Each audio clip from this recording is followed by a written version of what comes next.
Hi, welcome to சந்தா சமையல். நம்ம இன்றைக்கி பிரெட் எக் பப்ஸ் எப்படி செய்கிறது பார்க்கலாம். பிரெட் எக் பப் செய்ய ஃபஸ்ட்டு ஸ்டஃபிங் ரெடி பண்ணிக்கலாம். பேன் சூடானதோ எண்ணெய் சேர்த்துக்கலாம்.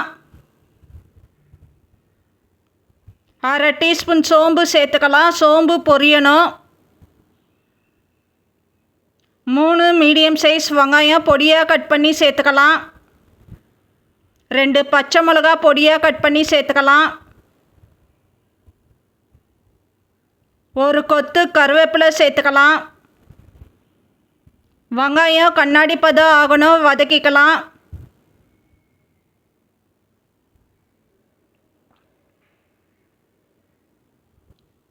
அரை டீஸ்பூன் இஞ்சி பூண்டு விழுது சேர்த்துக்கலாம். இஞ்சி பூண்டு விழுது பச்சை ஸ்மெல் போகணும், வதக்கிக்கலாம். 3/4 டீஸ்பூன் மிளகாய்த்தூள் சேர்த்துக்கலாம். 1/2 டீஸ்பூன் தனியாத்தூள் சேர்த்துக்கலாம். 1/2 டீஸ்பூன் கரம் மசாலா சேர்த்துக்கலாம். 1/4 டீஸ்பூன் ஜீரகத்தூள் சேர்த்துக்கலாம். 1/4 டீஸ்பூன் மஞ்சத்தூள் சேர்த்துக்கலாம். உப்பு தேவையான அளவு சேர்த்துக்கலாம். உப்பு சேர்த்துட்டு நல்லா மிக்ஸ் பண்ணிக்கலாம்.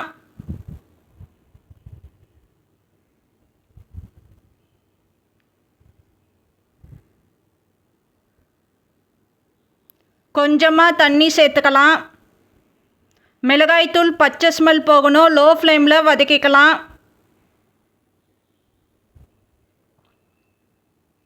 கொஞ்சமாக கொத்தமல்லி சேர்த்துக்கலாம்.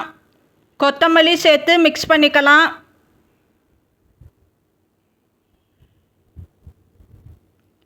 இப்போ இறக்கி வச்சிடலாம். 8 பிரெட் எடுத்திருக்கேன்.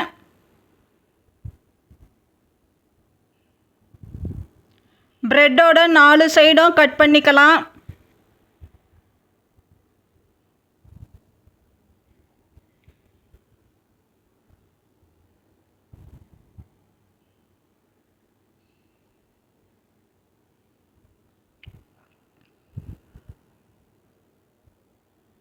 இட்லி பாத்திரத்தில் தண்ணி கொதி வந்ததோ பிரெட்டு சேர்த்துக்கலாம்.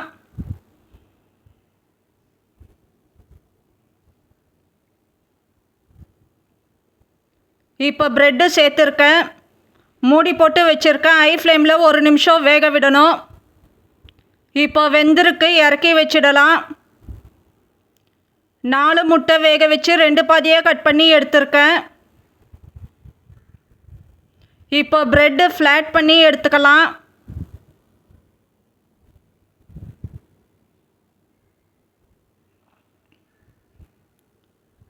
இப்போ ஸ்டஃபிங் சேர்த்துக்கலாம்.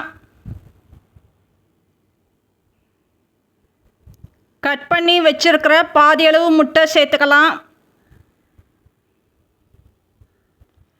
இப்போ 4 பக்கம் இருக்கிற ஓரமாக ஃபோல்டு பண்ணிக்கலாம்.